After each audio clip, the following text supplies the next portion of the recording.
What's up? It's Susie from Hey Grill Hey, and today I am doing the impossible. I'm making a beautiful platter of barbecue. I got smoked pulled pork, beef brisket burn ends, and I'm doing it in under 15 minutes. Let's do it.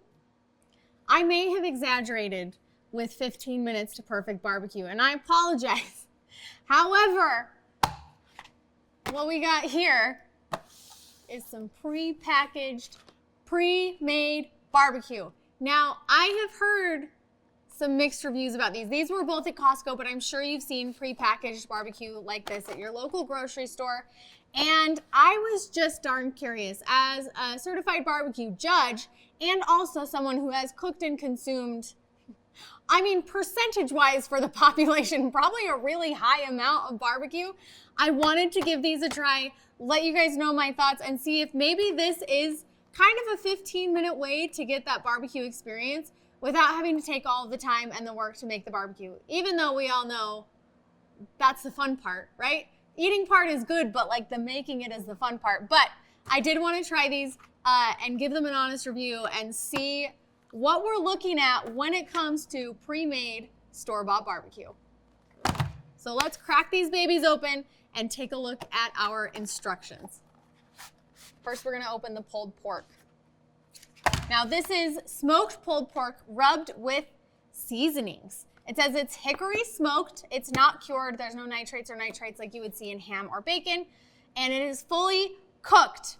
So, I want to see what the ingredients list is. We've got pork, water, vinegar, salt, natural flavoring, which is mysterious. And it's rubbed with salt, pepper, paprika, red pepper, and garlic powder. So this is not a sweet pulled pork. This seems to be a pretty savory pulled pork, which I think in most applications makes it really easy to use in a lot of different ways. You could do this sandwich style. You could do this in tacos. You could add your own zhuzh to it, and it would probably carry any barbecue sauce pretty well. It's packed in a beautiful little cryovac packaging. It's got a tray that I'm assuming we can use to heat, and the instructions say, remove outer sleeve, done. Punch 4 small holes in plastic pouch. I have just the tool. 1, 2, 3, 4. I'm such a good cook. Look at me. Place plastic pouch inside tray and microwave for approximately 7 minutes. Todd just audibly groaned.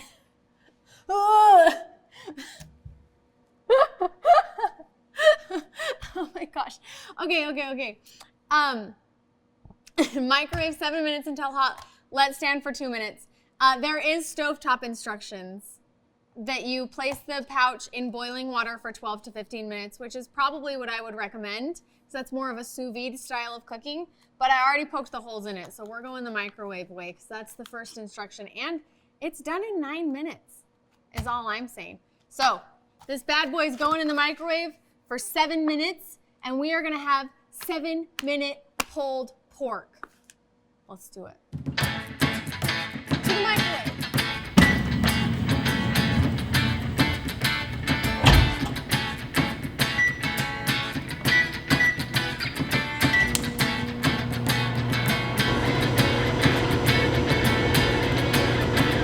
Next up are our burnt ends. Our pulled pork's in the microwave. Let's check out these burnt ends instructions. Remove outer sleeve and cut slit in plastic pouch.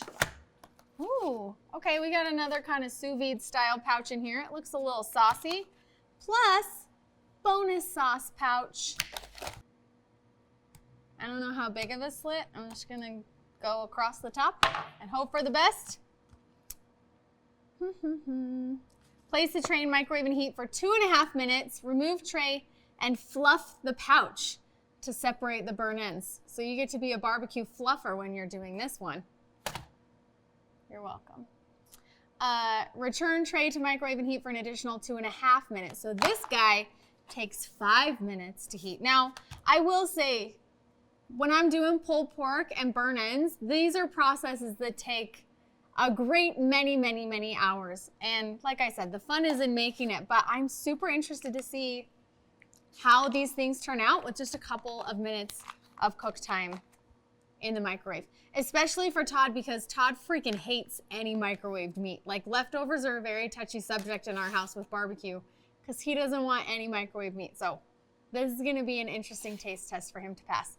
I will also say on the burnt ends, the ingredients list is much, much, much longer than the pulled pork. So if that's something that's concerning to you, I'd be checking that out. It even has hickory smoke flavor in the barbecue sauce. So you might be getting some of the smoky flavor from the sauce and not necessarily from the burnt ends. But I'm excited to see how these turn out. We're gonna go check on the pulled pork, pop in our burnt ends.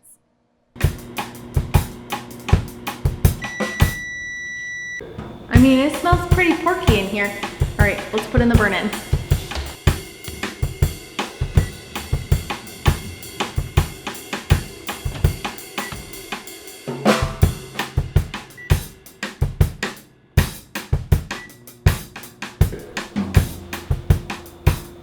Does this make me a pit master?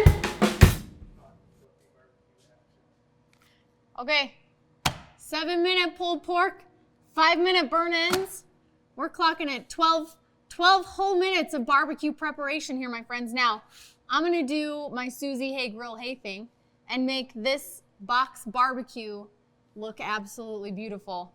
And it can look real pretty, but the question is, how's it gonna taste? So let's plate it up, and then it's time for the taste test.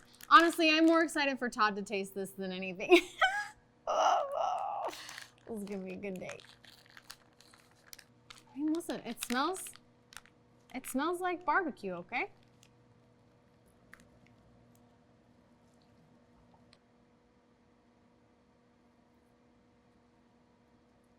First blush on the pulled pork. Listen, not a lot of bark, right? That like crispy, crunchy, super dark outside you would see on traditional pulled pork.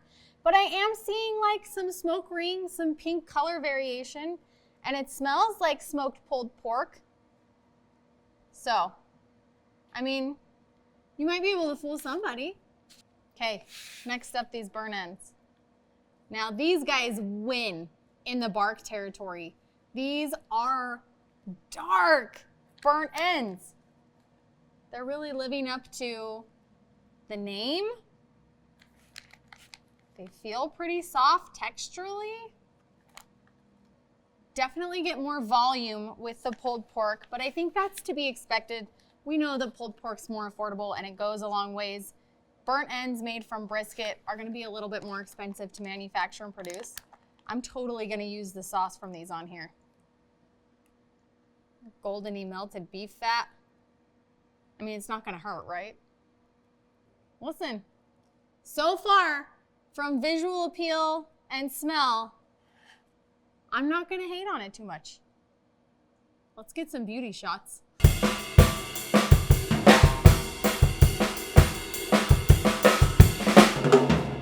All right, barbecue sauce is on. Turntable's rolling. That barbecue sauce definitely has some liquid smoke in it. So if we're not getting any smoky flavor from the burnt ends themselves, we will definitely get them from the sauce. And we've got the pulled pork piled high. I'm not gonna lie, this looks like a pretty legit full plate of barbecue in 15 minutes. Like, have I just been working too hard? All right, time for a taste test. I feel like we need the whole crew here testing this, not just me this time. Looks like barbecue, smells like barbecue. Does it taste like barbecue? Come on, let us find out together. I'm going in pulled pork first. Come on, Brandon. This is scary. Thank you, Todd. All right, first blush on pulled pork. What's blush? You keep saying that. First impressions. Oh, okay. I like it, actually. It doesn't taste like barbecue pulled pork, right? But it's a lightly smoky, easily shreddable, decently textured, salty flavored pulled pork. I think this would be a great base if you're in a hurry. I mean, we just pre-make and package this ourselves, so we always have it on hand. But if you wanted to do like a quick taco night and you didn't have this pre-prepped, I could see how this would be valuable. Listen, I don't think it passes the barbecue test, but I think it passes the convenience and flavor test for a pre-made pulled pork. yeah, like pre me knowing how to barbecue, like that it passes. Yeah. Yep. Sorry. Yeah, What do you it's not terrible. I've had worse pulled pork off of a smoker. That's true. So, and I mean the burnt ends were. I haven't tried the burn ends yet. Did you try Oh, you those went first? for it? Oh yeah. Okay. The sauce leaves a little to be desired, but the burnt ends themselves are okay. So that's what I'm wondering if we would have not used that sauce and warmed them up like traditional burnt ends. Like I'm not gonna go in there for a second one. The burn ends lose me on texture, actually. Yeah. It almost feels rubbery and cured like pastrami. Yeah. I wonder if it has to do with the meat sitting with the salt on it for a really long time. Like the pulled pork has a slightly bouncy texture too, almost ham-like, but the burn ends significantly so. I mean, it's pink. Yeah, I mean, it tastes smoky. It tastes like barbecue, but the texture is where the burn ends are really losing me. It's good, but I wouldn't eat it as burnt ends. Like it'd be a good like beef dish. Do you think this much was worth $20? No. That's how much it cost. Okay. Well, I'm not going to eat another one of those. I don't like the sauce. Yeah. It's like hammy. It tastes like cured meat. The burn ends taste like cured meat, not like traditional barbecue. That's a propane smoke too. I don't know. I mean, that's very specific. Okay, here's my verdict. Pulled pork, I think all three of us like the pulled pork. Not necessarily as a smoked barbecue pulled pork, but as a really like generic pulled pork base that you could use for a lot of things. I think that's a great convenience buy. I just put a bite in my mouth. When it comes to the burn ends, I just don't know if you can find a substitute for the real thing that will work as well as a real brisket point burn end. Thank you for joining us on our little prepackaged barbecue experiment today. These were fun. I've been wanting to try them forever. You guys have to let me know in the comments if you've tried them, if you use them regularly at home, or if this is something that you would consider trying in the future. I know we all think our barbecue at home is better. I would wager to say that most of it is, especially if you followed some of my recipes. But I can see this pulled pork having applications in real life. I'm intrigued by it. Little fiesta rub, make a taco. Yeah, I could see that for sure. Anyway, let me know what you guys think in the comments. Thanks for hanging out today. We'll see you next time.